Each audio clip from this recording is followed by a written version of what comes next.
start to hear the headphone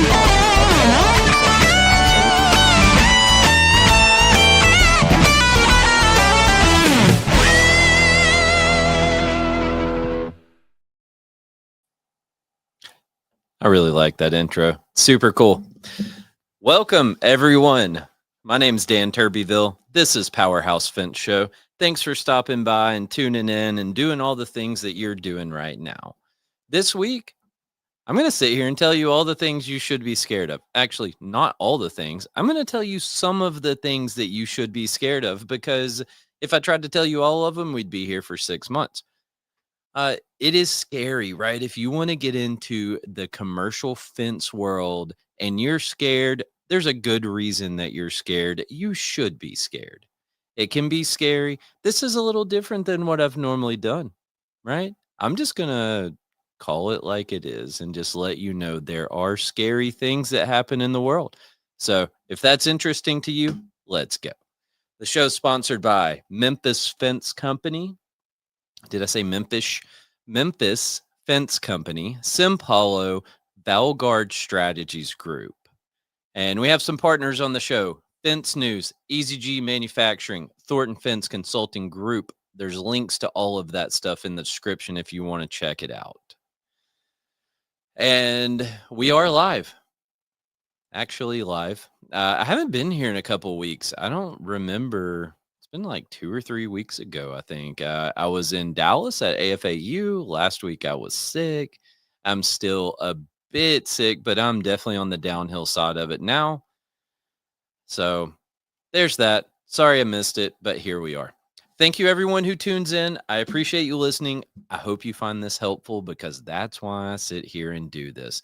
If you want to hear me talk about something, let me know. You got questions, you got concerns, you got comments, whatever you have, it's always appreciated. If you love what you're hearing, then let me know that too. If it sucks, bring it on. Let's talk about it. All right. If you're watching the show live, it also is an audio podcast on all major platforms. You can check it out there. I mentioned I was at AFAU a couple weeks ago, so I want to talk about that for just a second. I know I talked about it leading up to it, but I want to share my experience of being involved, an instructor. We created a course, all of that. It took us, me, Michael Whitaker, Robert Whitaker, we worked on Operations Manager School for probably like 18 months. And I've never done anything like that before. It was really a unique experience. And I really enjoyed it, right? Because what it did was it forced me to be better. And there were things in there that, like, yeah, I have an idea. I kind of know, but I'm not just super great on it. And I had to go learn, right? So I had to study. And then once you get into a classroom and we started engaging with people, then it was a whole nother thing, because now I get to hear all of their perspectives and I get to see the look on their face as we're going through this thing. And I'm like, oh, yeah, this kind of sucks, right? When I sit here in front of these lights and cameras and screens and whatnot, I don't know how anyone receives it out there. Hopefully you like what you hear. I don't know. But in the room, it's a different world. And so it made me better, and it made me have to learn and grow and improve. And it was something that was very uncomfortable for me. And doing things that make you uncomfortable is sometimes great. So that's my take on it. If you ever get an opportunity to do anything like that, if you were equipped to do a thing like that, then I would highly recommend it. It's terrifying, right? I don't like talking in front of people, which is ironic as I sit here right now, right? But I truly do not like talking in front of people. It put me in that spot. I really enjoyed it, and I would suggest it. Make sure you follow our stuff on social media: Memphis Fence, Simpolo, Valgard. Memphis Fence today posted a really cool video, or maybe yesterday, I don't know, but it was one of our superstars here, Kenny. And it was a story of him getting a phone call of an emergency repair. And it was a customer that he had a great relationship with, had worked with. And it just walks through the whole journey of Kenny going out and getting him taken care of. Pretty cool stuff. So now, having said all that, let's get into it, right? Just like the title says, you should be scared. You should be terrified. You should be shaking in your boots, but don't run away from it. Right? It's not that kind of scared. Not a kind of scared like don't try it. It's a kind of scared that makes you aware that there's dangers, right? And you ever walk in a dark room? I know we're all adults, we're big tough guys, right? We don't get scared when we walk in the dark room. I'm gonna tell you, sometimes I'll walk through a dark wherever I am, and I'm kind of my senses are a little heightened, right?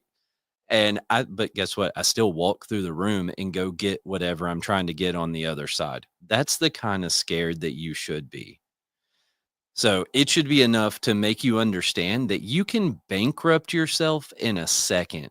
Going into the league of working for general contractors on these big commercial projects, you can screw yourself in just a second. So be aware of that, right? Go study, go learn, go figure out what you need to know to walk into that world in a way that you're prepared to be in that world. Soak up everything you can get your hands on. Spend hours listening, watching, reading, whatever works for you. Go find it, go do it, and be prepared. So when you go in there, you know what happens next. Ultimately, we prepare all we want, and we're still going to mess up, right? That's okay. That's how we learn. But at least when we prepare and we walk in and we still screw it up, we are aware of what's going on, right? You don't want to be in a situation where you've screwed up and you're still scratching your head trying to figure out how you even got there and what's going on. That makes it way worse. So we will inevitably wind up in some situation we don't want to be in. It doesn't matter if we're doing a residential job, if we're doing a business to business commercial job, if we're working for a general contractor, if we're doing federal work, whatever we're doing, if we're operating a business, we're going to wind up in some situation we don't want to be in. And the better equipped we are when we're in that situation, the better we can creatively come up with a course of action from that point forward, right? There's probably gonna be some suck between where you are and where you need to get to, but at least if you know what to do, you know what to do. Got it? Everybody following me? Yeah? Okay, cool. So, point number 1, this big, illustrious, beautiful commercial fence world magnifies mistakes. You're playing a different game and there's a different set of rules. And we now face very serious penalties for mistakes that we make. There may be monetary penalties, there may be reputation penalties. We may find ourselves in legal troubles because we made some mistake that seems to not be that big of a deal, but in this world it is. Okay. If you go and you do a job that's 10 times the size of the normal job that you do, your challenges that you face on that job are probably going to be 10 times the normal challenges you face. And the cost of those mistakes and the cost of errors and the cost of omissions are also going to grow with the size of the project that you're pursuing. Everything grows, right? The deeper we get, the deeper we are. Man, somebody should, like, I don't know, put that on a wall somewhere. So you got to have the people in place to do it. And I don't mean have a team of 46 people that you hire because you've got a job coming, or you hope to get a job, I should say, and have all 46 of them just sit there and look at you waiting on something to do, right? I don't mean that. When I say have the people in place, I mean at the bare minimum, have a plan. Okay, know that, hey, if we get this job, I can pick up the phone, I can make this phone call, and we can get the ball rolling. Have the people in place. That's the installers, that's the vendors, that's the insurance provider, the banker, the bond people, whatever that is.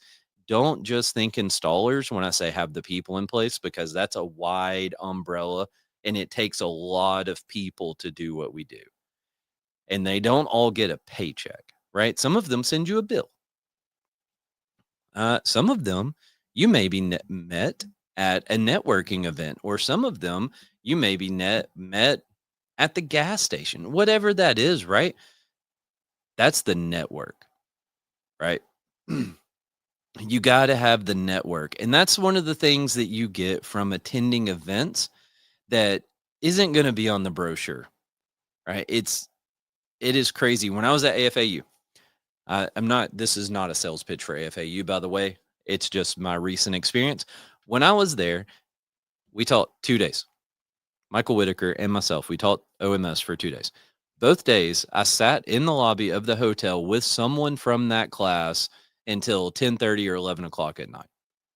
And this is not me complaining. This is me just telling you what happens at events, and I enjoy it. I assume they enjoyed it. They didn't get up and walk away, right? But it was a whole conversation about their business, their challenges, what they're facing, all of that. And I was able to relate with what they were doing, and I was able to say, "Hey, I've been in that situation before, and you might think about doing X, Y, Z." Right? That networking is so powerful. I'm told you I'm a little sick, so if I do mute and cough, I'm sorry. I knew that one was coming. All right, so the network is huge. Have the knowledge. We already talked about that. Watch, read, listen, learn. I don't know, whatever you do. If you're, from the Matrix, plug that little thing in and learn that way. Whatever it is, learn it. Figure it out. Be ready. This week we had a general contractor create a deadline, and so what was our reaction? Guess what? We got on the phone and we started utilizing that network and we started calling people to see if there was someone out there we could recruit to come help us to meet this deadline.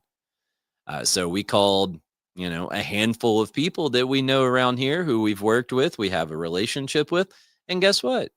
It turns out some people were ready to be a knight in shining armor and ride into the rescue because we had the network, because we had the relationships. And if we don't have those in place, that doesn't happen. So let's say we're late to finish a job. All right, you're doing a residential job. You're working for Bob and Sue, and you're late finishing the job. What's going to happen? Right? They're going to get mad, right? And they might go leave you a nasty review. They might be slow to pay you. They might not even want to pay you, right? But that's kind of where it ends, you know? That's kind of it. When you're late finishing a job for a general contractor, let me just throw out some of these consequences that you're going to face that should be terrifying. All right. First of all, let's talk about liquidated damages. Talked about them before. If you're a longtime listener, thanks for being here. You already know what I'm going to say about this. This is going to be a daily penalty for not having the job complete. Okay. I've seen some of them that are hourly penalties. Sometimes they're not a big deal. Well, no, sometimes they're less of a big deal. Sometimes they're, 200 bucks a day, 150 bucks a day. Right. Yeah. Okay. That's not the end of the world. Well, it sucks if you go a month over and you're paying 250 or $500 a day in liquidated damages. I've seen some of them before. Specifically, one I'm going to give you an example of was on a bridge. I think this bridge had 4 or 5 lanes, and the penalty was something like $2,874 per hour per lane that was affected by you still working there. That's insane, right? And there's 4 or 5 lanes on that bridge, and I don't know if traffic slowed down because one lane is closed. Are they all affected? Maybe, right? I think it's intentionally left vague like that. But you could not pull off of the side of the road. The bridge was way too long for you to park at the end and walk to where you were going. So you would have to be parked in one lane and have at least a part of one lane closed. You're paying that $2,800 an hour for having that one lane blocked off for however long it takes you to finish. Okay, that's terrifying, right? But just wait. There's more. There's more. So on top of that, now you have a general contractor that has a superintendent there. Maybe they have a project manager in town. Maybe they have a job site trailer. Maybe it has temporary power to it. Maybe it has all of this infrastructure in place to support the general contractor having people on that job site. Well, guess what? Now you're footing the bill for that too. Right? So not only are you paying the liquidated damages to the owner, but the general contractor is going to get their piece of it too. You're going to cover their costs for being on that job site for however long it takes you to finish and for them to get everything wrapped up. Do that for a few weeks and see how your pocketbook feels. Right? It's freaking tough. And you can ask me how I know about that one. I've experienced that piece of it. Then there can be bond claims. Okay. So there's these things called performance and payments bonds. Basically, performance bond guarantees that you're going to perform. It's an insurance policy. Okay, we'll say it like that. It's an insurance policy that guarantees that you will perform on that job site. Payment bond insurance policy guarantees that you're going to pay your installers, your crew, your vendors, whatever it is. And if you fail to do either of those two things, the general contractor can make a bond claim. So they can call the bond company, they can file a claim on that bond, and that is an absolutely terrible scenario. When your bond company has to step in and get a job completed for you or get your vendors paid or whatever that is not a good day. Okay? That's bad news, Bears. You do not want to be in that spot. I've never been there. Uh Fortunately, knock on wood, I have been blessed enough that we have stayed out of that. But in the fence world, man, it's tough, right? Because I'd love to be the dirt guy, right? Somebody on the very front end of the project. I remember doing a job one time and they said, well, your timeline's significantly shortened because the dirt guy took an extra 6 months to get his part done. And I thought, well, isn't that a rip? Right? That took 6 months longer than expected. And now we have to try to make up the difference on the back end of the job. That's crazy. We did a job one time where, man, we were getting pushed and pushed and pushed to finish the job like 8 months early. Well, come to find out, there was a $5 million bonus to the general contractor if you got the job done early. And you know how much of that money we saw?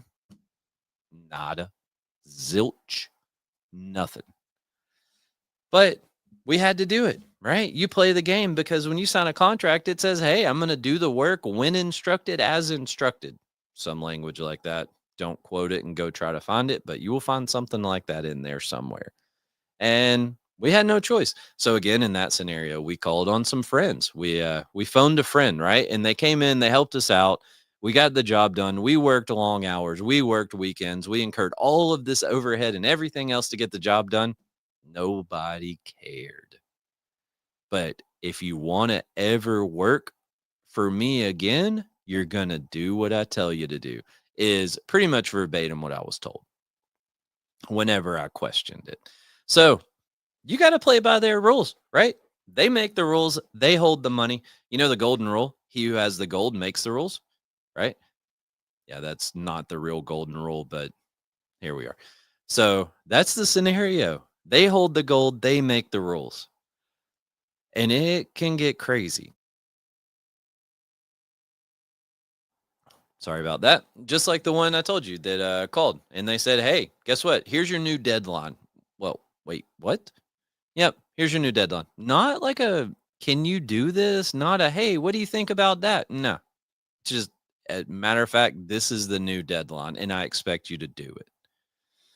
Oh, man, it can get tough. Like I said, we've been fortunate enough to stay away from bond claims. I'm not aware of us ever having paid liquidated damages, but we have been in business since 1971. I don't know, right? I haven't been alive since 1971. Who knows what happens before I know? So I'm not aware of that, but I have been billed for GCs having to keep people on site. And the way that works is the same way it works when we hit a utility line where they tell us to dig a hole, and the same way that it works whenever we break a piece of conduit, and the same way it works when we do any of these things. They just hold it out of our pay. That's it, right? They don't send you a bill and ask you to pay it. No, they just keep it. And up until you get the check, it's pretty much an undisclosed amount. Sometimes they'll say, hey, it's going to be, 1200 bucks or whatever that is because you hit this line. Oh, you mean the line that was in the ground where your superintendent told me to dig a hole? Yeah, that's the one, but you hit it. We didn't. Oh, okay. Right. So that's how that works. And I promise you that exact scenario, I have fought and fought and fought. And you get to the end of the day and it's that same response. If you ever want to do another job for us, you're going to let it go. Okay. Great. Sounds fantastic. Right. I love it. Let's just let it go. Oh, man. So, all of that I was just rambling on about for all of those minutes is just because we are late to finish the job, right? Just understand, right? We're playing in the big leagues. And again, I want to stress this does not mean you should run from it. This does not mean you should stick your head in the sand and never look up. What it means is you need to be prepared, be aware of what's going on. I don't know. There's close to 100 hours of this show that exist in the world, and I try my best to share all of this information as well as I can. It's out there, right? There's got to be other people that are sharing information. There's a network. You can pick up the phone and call people. You can go to events and attend classes. I know FinStech is coming up around the corner. There's an entire list of classes that are going to be at FinStech already on the website. Go check it out, right? If you want to get into this world, go find someone who knows, find a class, find something to listen to. Told you I was going to have to pause it some. In fact, I got to have a drink.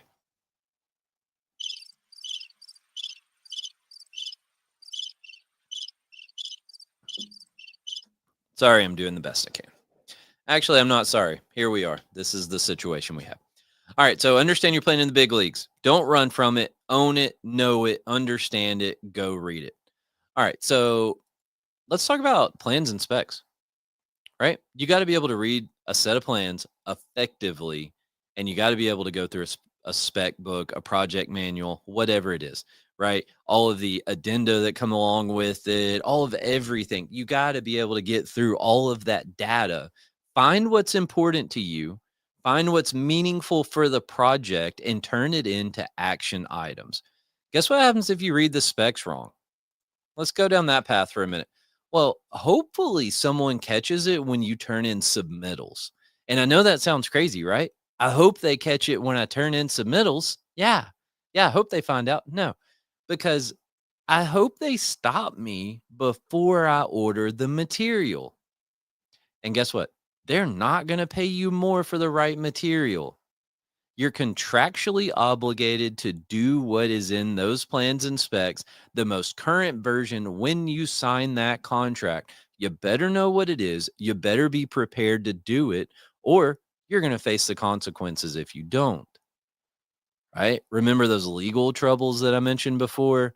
Like I said, you are contractually obligated and they're not going to pay you more. So,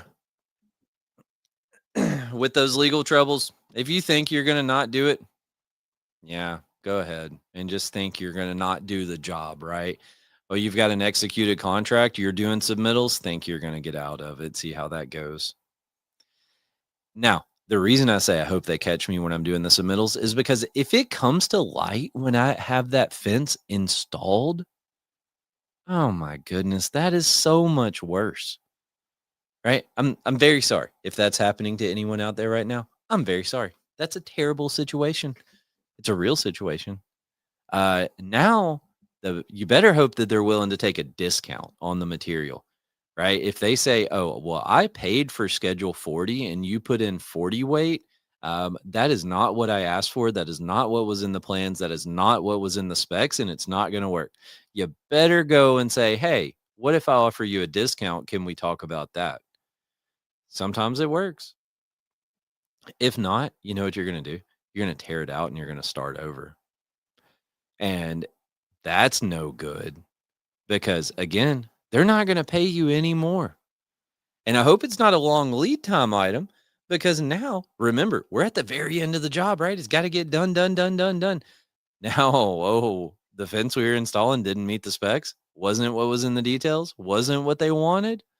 Oh, that's not going to work. We're not going to take it, tear it out, put in the right stuff. Oh, it takes 3 months to get here. That's fine. The clock for liquidated damages starts in 3 weeks, right? And it gets done when it gets done.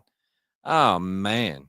Talk about a bad day, right? So now we're back into that scenario being late. Liquidated damages, charges from the contractor, everybody is freaking pissed off, right? And that's what we have to deal with now. Oh, man. And again, nobody's paying for it. Nobody's coming to save the day. So when I say you better be able to read plans and specs, that's what I mean.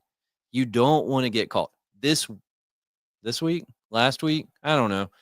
Recently, we bid a job. Supplier calls and he says, "Hey," actually, two suppliers call us and they both say, "We've bid this job to a few other people and no one has asked for domestic schedule 40. No one has asked for a 3.5-inch line post to be on this job." And guess what? That's what was in the plans and specs. That's what they told us to do. And we were the only people that caught it. And we got beat on the job. Yeah, well, that's shocking, right?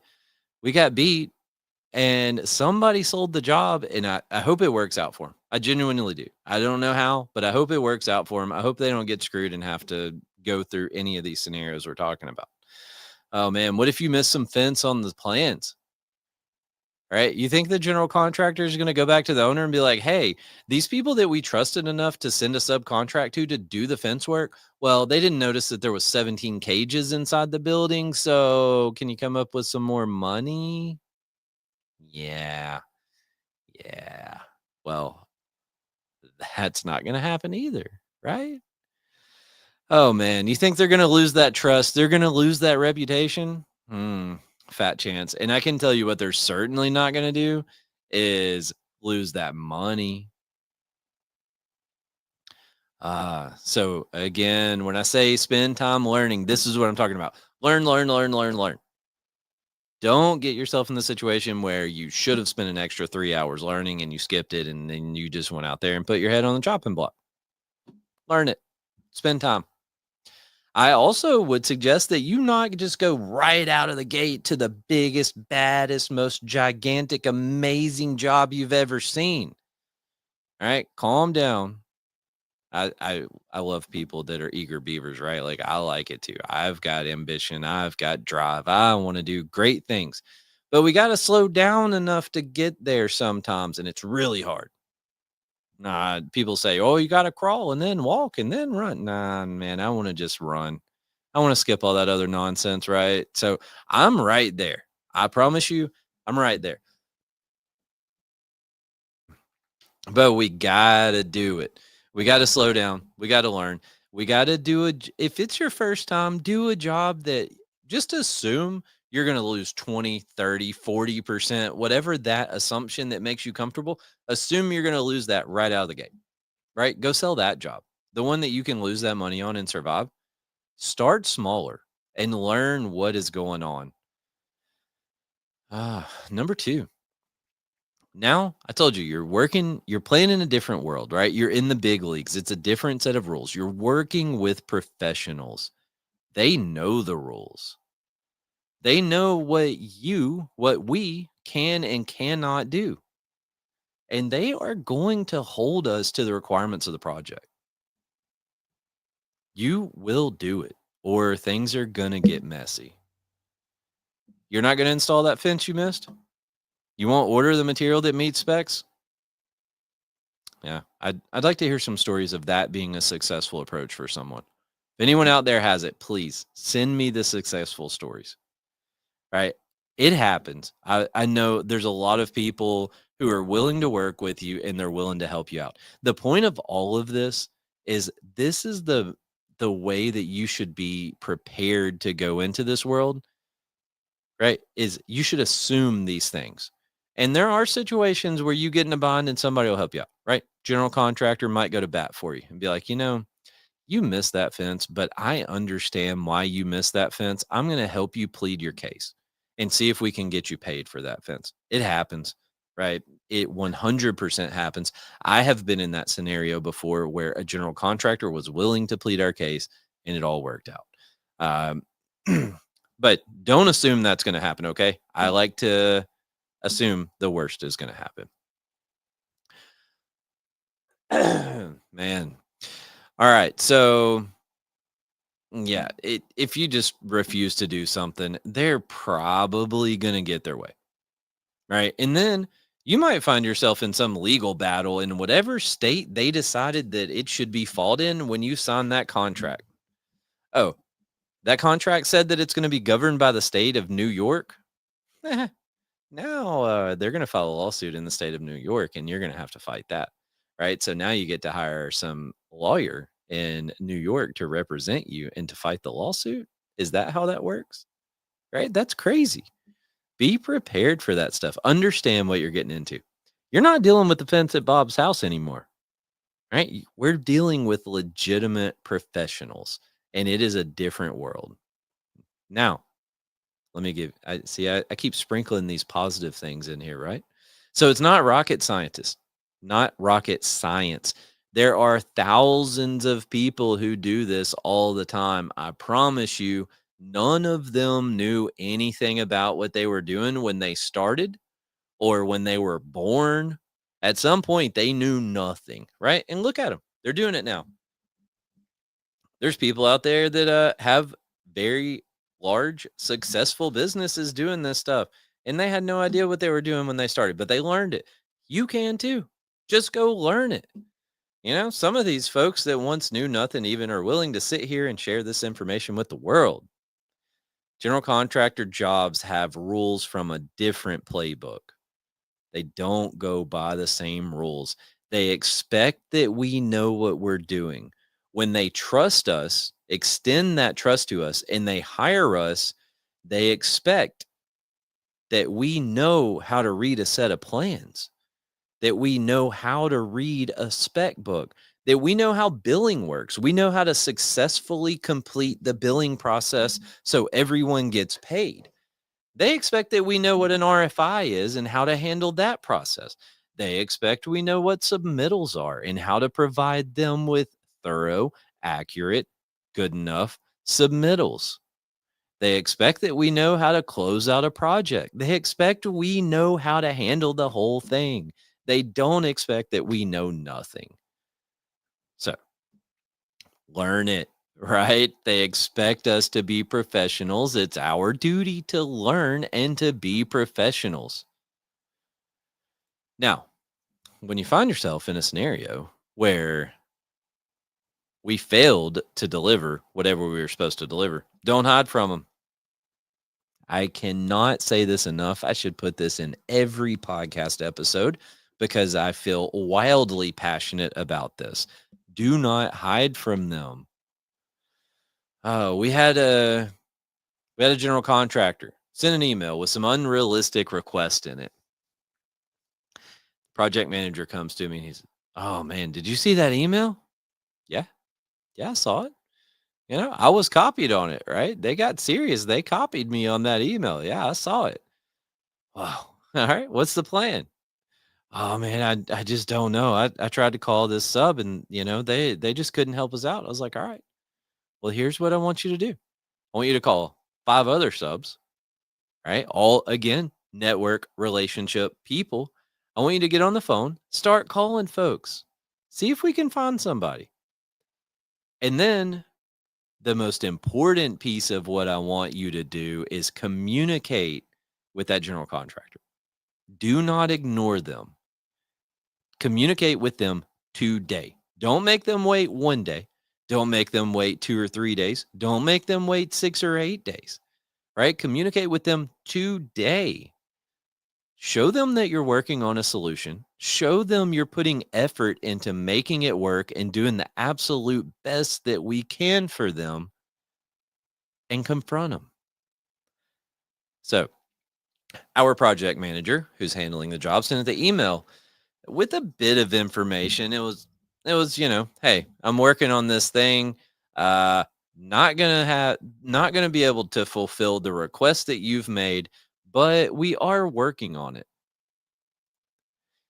And so that was the email. Is we can't do what you asked us to do. We're working on a solution, trying to come up with the best possible outcome that we can provide you with. So this general contractor replies and said, gracias, right? Not just thank you, but a playful thank you. What? We gave them bad news and they came back with a playful thank you? We communicated, right? That is such a crazy example. Doesn't always happen like that, right? A lot of times they might come back with some other words that are less fun that I would not say on this show. But this one just so happened to work out that way. And it was really cool. We told them to expect that we would not be able to fulfill their request, but we are working on it. Here is something you can respect. We didn't hide from it. We owned it, and they were grateful. Communication is such a big deal. I get in trouble all the time for not communicating enough. I got in trouble on this very day for not communicating enough. Uh, we had somebody who didn't want to pay their bill. Well, we had a handful of folks that didn't want to pay their bill. And so I said, hey, these people are cut off until they pay their bill. And one of them had since made some arrangements and whatnot. And I didn't communicate that to everyone in the office. And someone got on to me because they didn't know. Sorry. Communication's a big deal. I'm not that great at it, to be honest with you. I try, I put effort into it. I'm not the best. There are certainly people inside of our organization who are better at communicating things than I, but I know the value of it, right? And that general contractor, you don't hide from them. Yeah, I forgot to tell somebody that we allowed them to spend some money. Yeah, I did. Um, but hey, we're all human, right? We all make mistakes. And I'll tell you, it's hard. Oh my goodness, it's hard. When they are mad and you know you're not going to be able to do the thing they're asking you to do, isn't it so hard to tell them that? So hard to tell them, I can't do it. Sorry, because we fear what's coming. We fear the consequences of that no. And at the end of the day, it works out better. We want to provide them what we expect from ourselves, right? That's the thing that I think is most disappointing for me is that I know I let them down and I expect more of me. And I don't like that. We want to make them happy, right? We don't ever want to tell them, sorry, we can't do what you need us to do. But when we can't, we have to suck it up and just tell them. They might not like it, but it's better than hiding. So I know Michael Whitaker talked about this thing about fighting a baby dragon versus fighting a giant dragon. Okay. So fight the baby dragon. Tell them that you can't do it. Don't hide from them for a week or two and then fight the giant dragon, right? Don't let the dragon grow. Just go ahead, fight it now. Get it out of the way. Maybe somebody out there is in that scenario tomorrow morning. Pick up the phone and call them, send them an email, whatever it is. Fight the baby dragon. I'm going to take a drink.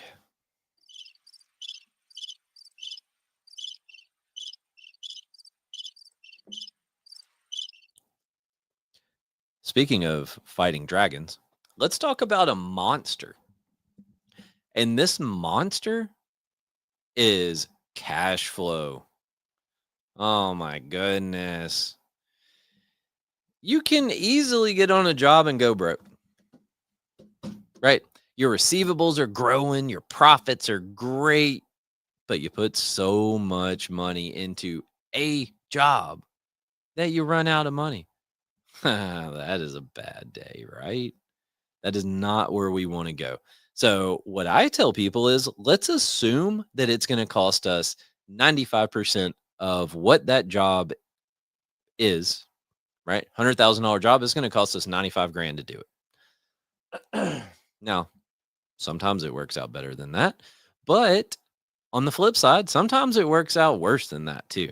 Right. So let's just assume it's going to cost 95%, or you could just assume it's going to cost 100%. Can I do that? Right? If I sell that job, can I actually afford to get it in the ground? Now, the good thing about working with general contractors, good thing, yeah, okay, is that you do get to bill every month. Sorry. Now, the trade off of that is we have to finance the job long enough to get paid the first time. Okay. So normally we've ordered material, bought material, we've mobilized, we're on the job site, we start working. Like at some point during that process, we're going to be able to submit our first bill. Hopefully, we do a good job and we order material and we build for stored materials and we at least have that coming to reimburse us our material cost. Now, if we didn't do a good job, then we have material cost and we have mobilization, we have labor cost, we have all that stuff because we've already started the job. Uh, but bill every month, bill for material, right? Figure it out. Figure out how to bill for stored materials. Have the insurance in place. If you don't know how to do it, call them 2 weeks before and say, "Hey, I want to bill you for this material. What do you need from me?" Right? That's it.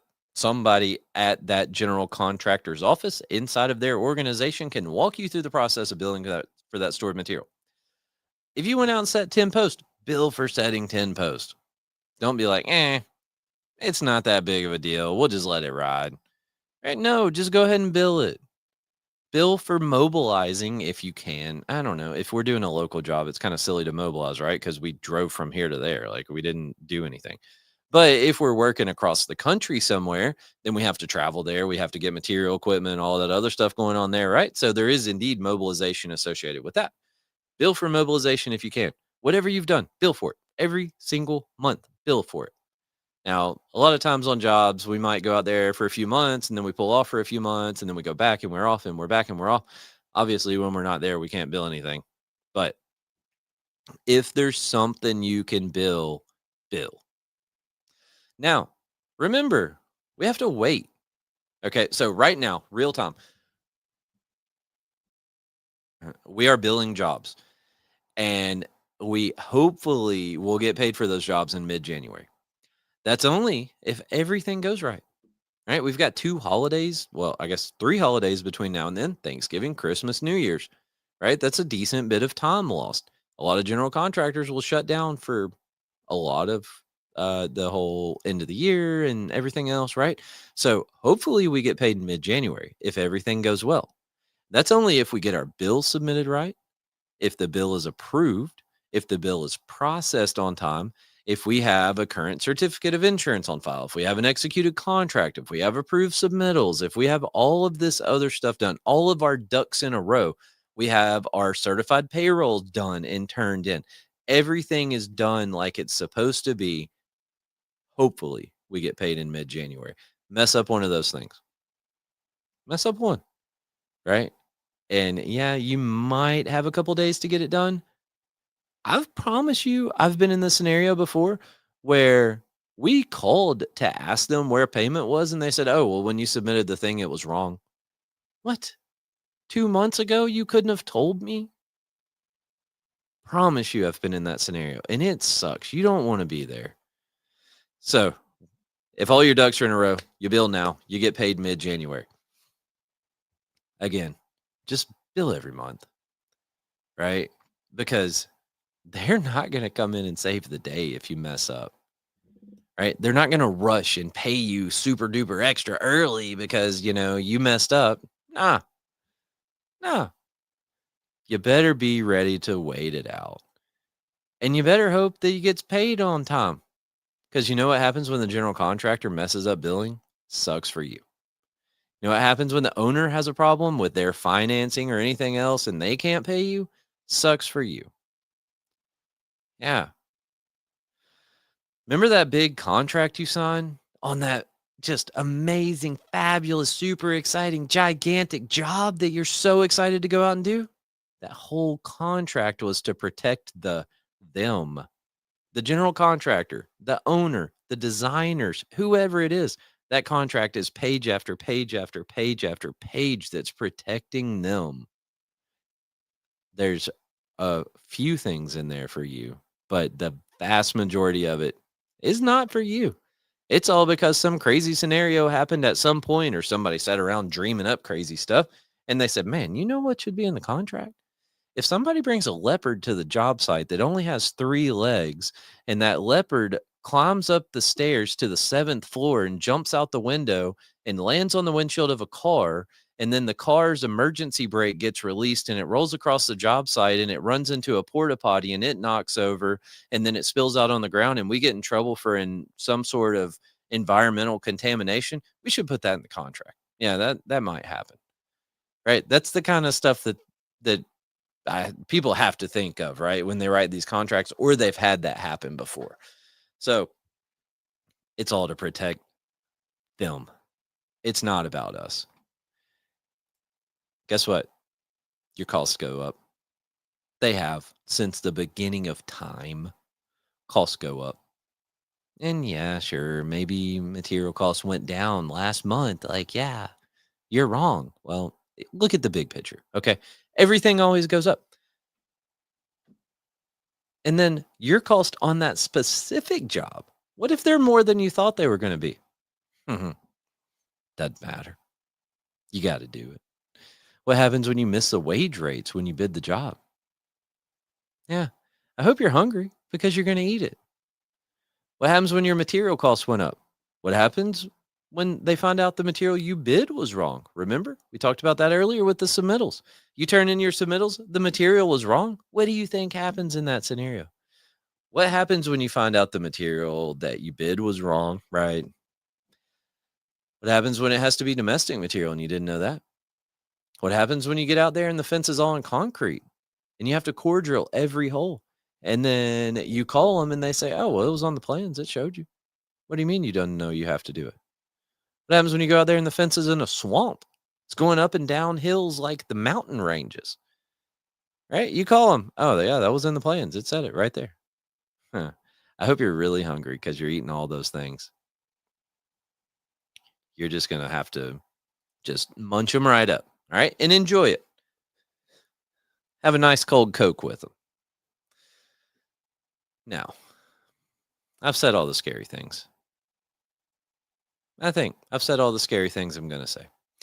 There's exceptions to everything. Like I told you, I'm assuming all of this is going to happen.